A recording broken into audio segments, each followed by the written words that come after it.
Hey everybody, welcome to Test Run. Today I am again joined by Alex White, otherwise known as VinegaryMink, I'm sorry. No worries. So we're going to be play testing the Jinteki deck that you saw us build yesterday, and we're going to see how we can do against a random opponent. He does know he's being recorded, so let's give it a go. Deck list is in the show notes. So looking at this hand, do we keep it? I'm almost certain this is a mull. Some decks and some archetypes like their 4 ice agenda hands. HB can often deal with them. We're going to be too poor. What are we trying to do with this hand? Score out a medical breakthrough behind a Himitsu Bako? It's not going to happen. Right, so let's mull it. So we end up with This is better. the Clone Retirement, the Brain Trust, and the Enigma that we talk so much about. Yeah, so immediately I'm thinking we're against Anarch, so what we really want to be doing is we want to make sure that they don't hit our econ, because our econ's a little vulnerable. We also don't have any right now, which is a real pain. So what I think we probably want to do is, we're already going a bit too slow. We want to ice our centrals that aren't archives, and then we probably just want to take a credit. So I think we put the he's going to want to run HQ. Yeah. So I think the Cortex lock goes on HQ. Yeah, I agree. And then the pop-up on R&D, right? Yeah, because that's where he wants to get rid of our events. So Yeah. he's going to run HQ because that's where we're going to be holding Yeah. high value events. We're happy with this too, because if he does get through to R&D and trash our econ events, then at least we gain money off pop-up. That's true. Let's see what happens. Oh, come on. I just want him to just play a card and then run HQ and die. No, they are too smart for that. Yeah, they are too smart for that. All right, so So we've got an Ash. So I think we probably want to start with drawing a card, because Okay. we want to assess our options and we're not super text for everything else. Okay. I think we might want to get the Enigma ready and put the Ash behind it. You okay with that? Yeah, it's set up. If we can bait out a run Yeah. on the face check, so much so the better. Yeah, sure. I don't think that they're going to run it. That would be my instinct. I don't know why they would not run on turn one.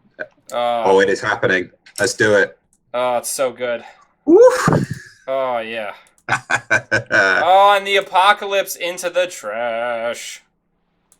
And if they hit an agenda, they just die. Right. We might see a Jack out here. Oh, they might Jack out, yeah. If he hits an agenda, he just dies. I can't imagine. I can't imagine he'll keep running on that. Yeah, sure. Oh, if only they'd installed the Grimoire first. I've killed myself doing that before. Yeah.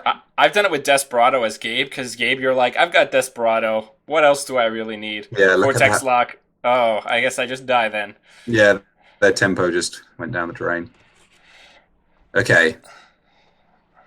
So what did they lose a Yogg off that? Was that the program? Yep. Okay. Yes. We might just want to score here.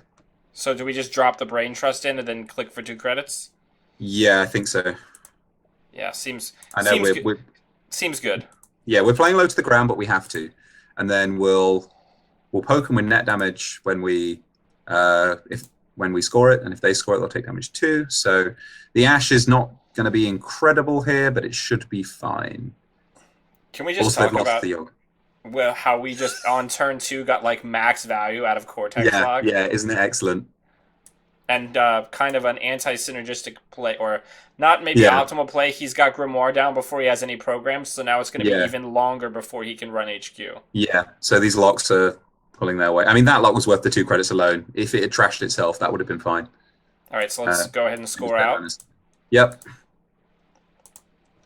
We are getting a little bit stung by a lack of econ here. Oh, I've had worse. That is a very good card against our deck, because it speeds them up and it gains them tempo, and we hate when they run against tempo.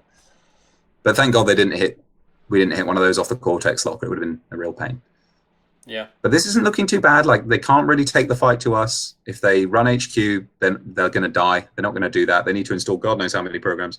If they run R&D, we're going to get some money. Yeah. Yeah, we still haven't hit an event econ card. No. Hopefully Ed Kim is not going to get to them first. DDoS. Oh, okay, so we're going to need to adjust our plan around that. We could just slap that snare in server 1 and take some credits and see if they're prepared to pop the DDoS. I'm strangely okay with that play. They're not going to run our hand, right? So the snare isn't gaining a ton of value in our hand. We could install it blind, sure, but I think it's probably better to just slap it down there and see what they do. If it Yeah, doesn't fire, then it doesn't fire. right. And if we overwrite it to rush something else out, we've got the Jackson to put it back into R&D later. Absolutely, yeah. We might end up installing that Jackson as a new server next turn, drawing up. Because if we just hit a gift here, we're off to the races. Yeah. Gift is great here too, because they're not running our hand for God knows how long. Might see an R&D. No, they're not going to run R&D here. They would die if it was a lock. Right. Because at this point, now that they've seen that we're doing the rush play, Yeah. they have to assume that every face down ice is another Cortex lock. Yeah. We do have two of them. Okay, so they didn't go for the snare, but that's fine. We could... Okay, let's see what happens. So there's a couple of things to consider. We could just try and draw up with Jacks to hit some money. We could put that Cortex lock over the bin to stop them sucker farming. One weird play that is at least worth considering is putting that Caprice in server 1 so that they think that's the agenda and then they go for it and hit the snare. That's a bit weird, though, because we probably lose our Caprice and our Ash if we do that, but that is a tricky line that we could take for into that. So let's put this in the new remote. Let's hit it one time. Yeah, Let's see what we get. Okay, good. Good. This is fine. We've got the gift. We can't play it. I think we probably just put the Caprice in server 1. Not to try and bait them into a snare, unsweet as that would be, but just so she's ready to go. Yep, and then we got to pitch something. I think it's a bit too early for the fetal AI. Also, they might sucker farm and then they're going to take some damage. We're okay with them hitting fetal this early in the game. So I think it's okay to ditch fetal. Yeah. You okay well, with it's that? not, it's not going to do its 2 damage from the trash, though. Oh, yeah. I'd forgotten about that. Okay. Oh, whatever. It's fine anyway. We don't want to score it yet. It's our worst card. We may even give it to them if they run archives. Uh-oh. Oh, boy. Well, this is going to make us money. Yep. We can't res pop-up. He popped DDoS. Oh, yeah. He just popped DDO. Okay, that's fine. But he could hit a snare. Yeah, there's snare in the deck. And there's fetals and stuff. Our deck has got inbuilt resistance to this kind of stuff. And if they hit medical breakthroughs, then they're making your other medical breakthroughs. Like, our R&D is not that vulnerable for a rush deck. That's what you get when you play Jinteki. Right. Yeah, keep coming. I like this archetype idea a lot. It's really funny because you're basically taking what people are expecting you to play and turning it on its head. Yeah. So that you can turn that PE pressure into something that makes a sometimes weaker archetype better. Yeah. So that's pretty bad. Yeah, it's not 4 great. points now. But they are pretty poor. So. All right. I think we gift and then we ice R&D. Yeah. I think it might actually... So here's where we have the option to get tricky. If we gift first, we're always gifting. Always but gifting. There's an opportunity to get tricky because we're probably expected to put the Cortex lock down here. So we could not do that and save it. And then maybe hope that our opponent face checks it later on. I think it might just be best to put the Mitsubako down now. What do you think? Do you want to get clever or do you just want to make the obvious play? I think we want to put the Baku down on R&D because if they face check it and they can't get in, then that gives us the turn that we might need to purge to reset the clock. Yep, absolutely. Go for it. Yep, so I'm going to put that down on R&D. Okay. Oh, my heart's in my mouth already. This is still anyone's game. Because this is what happens. Our opponent's on 4 points, but look at this turn. Draw. Yeah, I mean, and also, we do also have a Caprice and an Ash just sitting in a server. Yeah. What's in their bin? I'm not sure if I'm updated. If we checked, that might. No, they're too poor. It's fine. Yeah, this is fine. Super excited about the Apocalypse being gone. By the way. Yeah, our deck doesn't have a ton of Apocalypse resistance. So it's important to note that once they have 5 credits, that Enigma is dead because they can get Yogg. But also worth bearing in mind that if it bankrupts them to do it, Ash and Caprice will keep them out. Right. All right. So we get another Enigma. We need to work out if do we need to purge at some point, or can we go fast enough to get through this game without purging once? Because if we need to purge, we might as well purge now when there's not a ton going on. Yeah, but we might want to try and... Okay, sure, yeah. And they've got sucker counters too. The reason why I think now's the right time to purge is because we have a ton of ice. If they pick an agenda from our hand, it's a clone retirement. Yeah. and we've got good ice on R&D. Yeah, no, now's the time to purge. We're not Yeah. likely to get the time later. If we are purging this game, we're purging now. Yeah. Okay, so this is interesting. This is still could go either way. We really would like to draw an agenda next turn. Yeah. We're past the cards that they've seen with their medium dig. So that's good. I mean, they do have Liberated, but they don't have a ton of other econ going on. So both of us have... Okay, they've got 9 credits, but that's still not so bad. Yeah. I mean, that Cortex lock is just an insane disincentive. Yeah. Okay, let's start by drawing 2 with Jackson. All right, I think yeah, this, like I said, we really don't want to score out a fetal unless it's for the win. I think we probably want to put the Cortex on server 1. Because I think that's the most likely place it's going to do anything. And then maybe we just put the fetal in server 1 for now. And then here's my thinking. We might end up trying to score it out, but we might not, in which case we'll install over it and then shuffle it in with Jackson. That makes sense to you? Yep. And then I'm going to pitch the other one because we've got the cards we need, or the Jackson in play and another. This game, the game gods have been very kind to us as far as drawing Jacksons very early.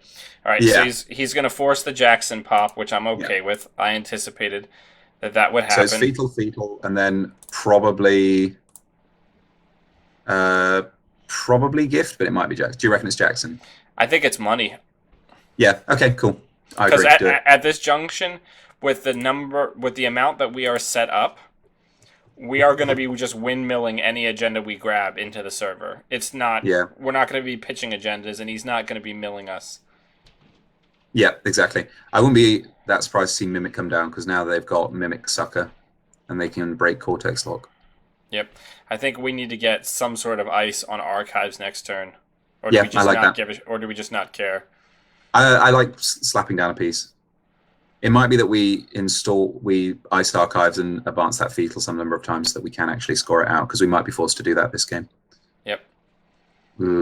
Yeah, I really don't want to score fetal unless it's for the win. But needs must. Like I said, this deck's weird and sometimes we have to play get there. Yeah, that's fine. And then maybe they're just planning to ice destruction us out of the game, which we should be okay. So you want? So my original play was pop up on Archives and double advance that fetal. Yeah, I think that's. With that? I think that's still the correct play. Yeah. So this is why Clone Retirement's a good card. We can fetal and then another agenda and then clone. We might next turn fetal the turn after clone and then hope to top deck a medical breakthrough or something. Right. This game might come down to a Caprice game. Oh, they're probably just gonna poke our hand a bit. So we're pretty annoyed if we lose the. Oh, they're just killing it. We're pretty happy to see that clone chip get used up, to be honest. Yep, because that turns Enigma back on. Now, hopefully we don't lose this retirement because we really, really could do without giving them some free bad pub. I'm really hoping that he just hits the snare. Come on. Okay, fine. May well imp it. We don't care either way. I guess they're going to go back another way now they've used that imp. All right, come on Runner Gods. Roll your d4. Yeah! Yeah, do it. Slow him down. And then we lost the other copy of Yogg. Okay. The Grimoire and another copy of DDoS. That's a huge snare hit. They have no clicks left too. All right. So I honestly think we leave HQ undefended and just score the fetal. Well, there is another play, and that's so we're playing Jinteki. So if we leave an advanced card, they may all be tempted to leave it. Do you think there's a merit to just scoring out the Clone Retirement instead here to get it out of our hand? I mean, that's a thought. Because they may well decide to plumb our hand anyway, and this will also do net damage to them. It is a really weird neural amp, so I think it might be okay to do this. And we don't want to give them the bad pub too. Yeah, it's funny our deck has one instance of bad pub and it's Clone Return. Right, but it's super potent if they happen to get it. Yeah, and if they are Valencia, we get upside, so that's a treat. We may want to draw up and gift here. Also, their Edkim. Ooh, they may well just kill our. We'll be mad if they kill our gift here. Okay, cool. Oh yeah, that's a play that we don't really care about. Okay. Launch campaign. We might just want to draw, click, draw Yeah. twice, click for a credit. I wouldn't be massively surprised to see them run HQ a bit here, but that's not so bad. Again, there's no. Like, we'll be mad if we lose the gift. We're not so mad if we lose the fetal, although it puts us on game point because it does slow them down. Yeah. And if they hit the fetal blind now, they'll die. Yep. No, they won't die. They can choose not to steal it and survive. And guess what? That's really good for us. That is really bad for us, on the other hand. Yep, that happens though. Yeah. So they have to take the 2 and not steal it, or just instant lose. Yeah, they have to choose not to pay the 2 credits. Oh, that's so good. And they have to draw here, or we also win. Yep.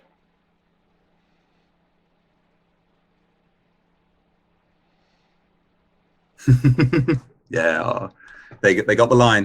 If only we had Philotic in that remote. Okay.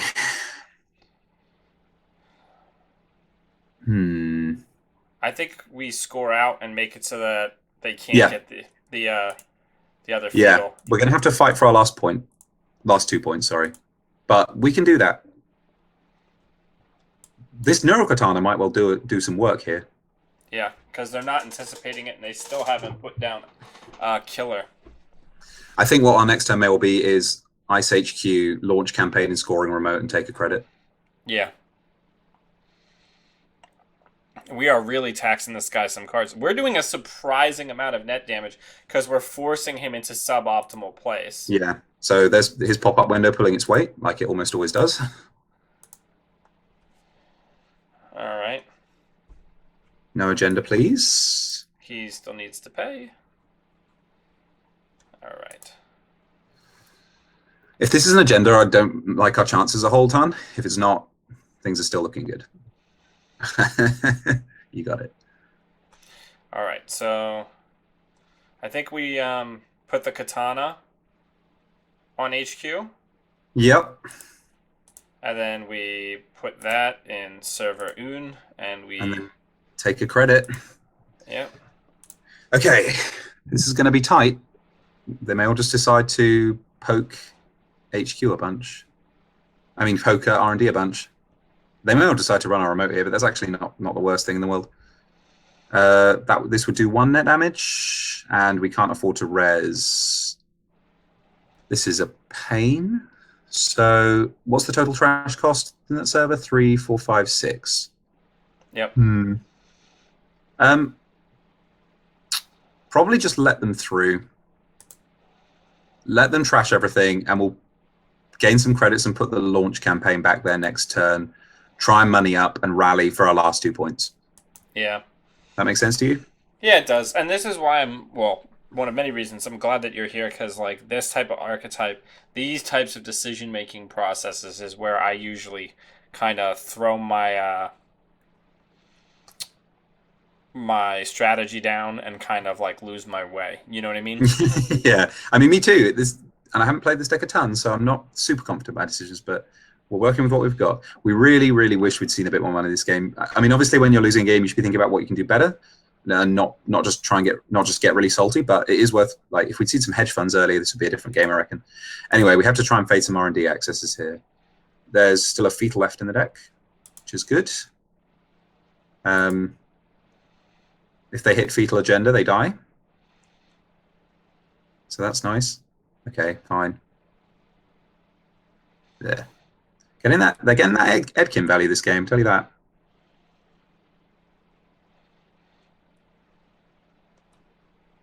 It's a pop-up. That's some free money for us. Yeah. Thanks, guy. Yeah, this is what we're all about. It's a pain that they didn't tar Enigma earlier. It would actually be a perfectly good card here. Oh boy, I don't think that's going to do anything this game. But you got it. Another launch campaign. I think we just put that in. Yep. Yeah, put that in server 1. I'm starting to worry about these R&D accesses. Well, do we replace Baku with Elon? No, it's so trivial at this juncture. It doesn't really matter. Okay. Maybe we put out the other launch campaign and take a credit, if only to tax their clicks. Oh, god damn. This game's on a knife edge, and I'm just worried that we're going to... Well, It's such a pain they that there are hasn't... also on only 4 points. Yep, and we have no 3-point agendas. Yeah, they do need 2 more, so that's good. If only one of the agendas that have been scored was another medical breakthrough, and we were just going to top deck a 2-2. Oh, they could still steal a medical breakthrough, and then we could top deck the other one for the win. Yep. Also, he has a tag, so if that Hades shard ever becomes relevant, we can just trash it. Also, what's this? Oh boy! So we res this, right? Yeah. No reason not to. I mean, it's a bit of an econ hit, but again, we can just win this game now. Oh, they'll check out. But... Nope, we hit an I've had worse. Damn it. Okay, fine. That I've had worse had to go at some point. Come on, big money. Okay. They're going to have to pay for it and steal it. Did we hit another I've had worse? Yep, so all 3 of them are gone. Okay. That's good for us. It's pretty good for us, yeah. Both sides now are just one swing away from losing. Yeah, they might just win here, though. They might just win here. Yeah, but we fought well. We fought valiantly. 5 agendas left in a 19-card deck, and they're seeing 3 of them. Yeah, it's pretty bad for us. Not a huge fan. Let's see what we can do, Dan.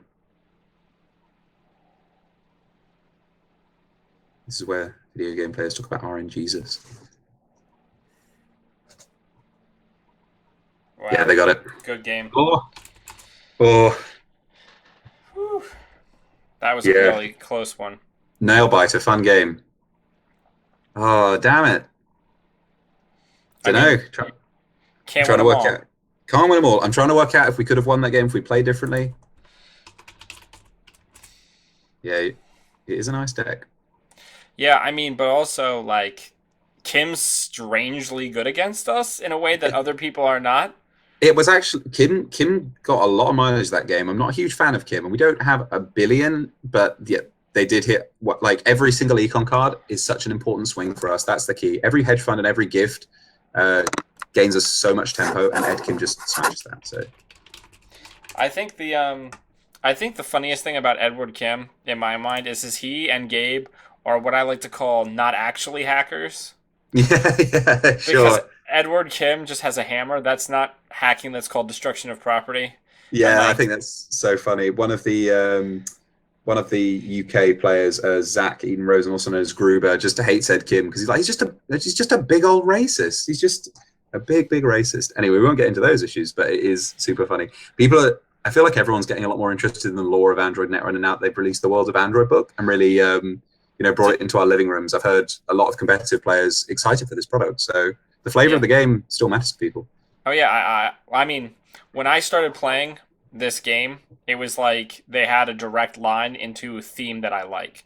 Yeah, absolutely. When I first really delved into like the world of Android, like 2.5 years ago when I started playing, it was just like I was like they made like a game designed specifically for my science fiction interests.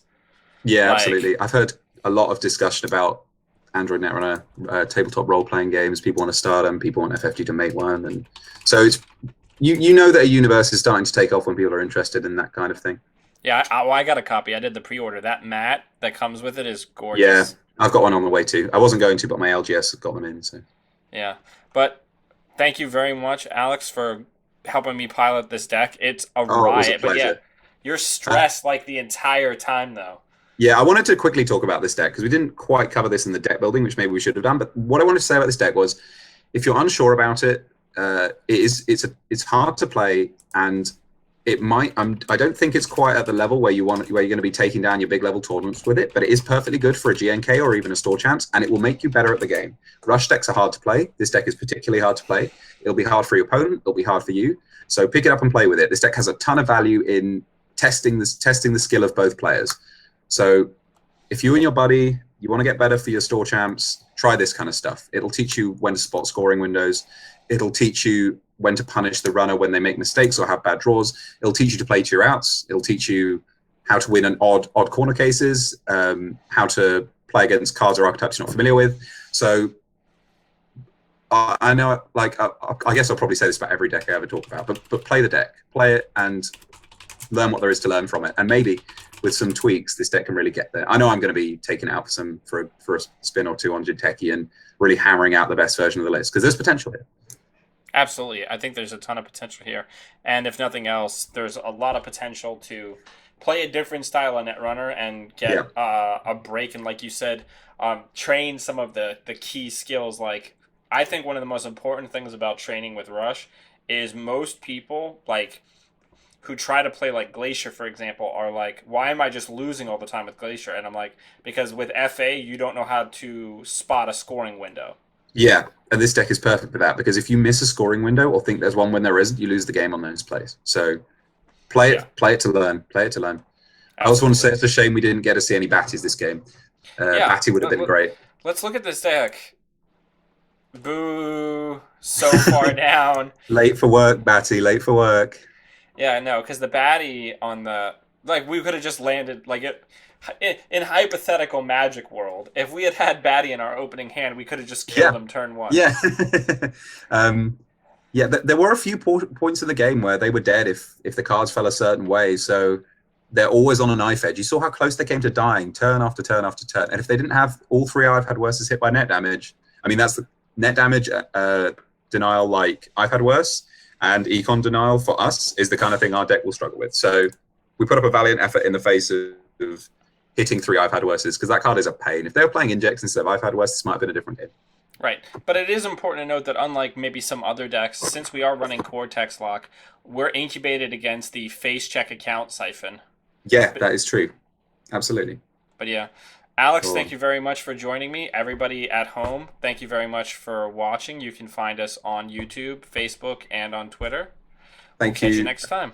Thanks for having me, Dan. Can I quickly plug my Twitter account, at VinegaryMink on Twitter?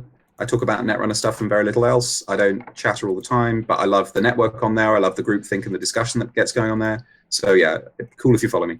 Yeah, absolutely. And I think it's like me, you, and like 6 other people that just like have like a Netrunner cabal on But Twitter. all it takes is this tiniest thing on Twitter. Someone's like, oh man, I cut all the Cortex locks from my deck because they weren't very good, and then someone's like, well, I found them to be great, and then a discussion just blossoms out of nowhere, and Twitter's perfect for that. So yeah, get involved on the Twitters, guys. Yeah, dropping productivity all over the place. Have a good one, everybody, and we'll catch you next time. See you around, guys.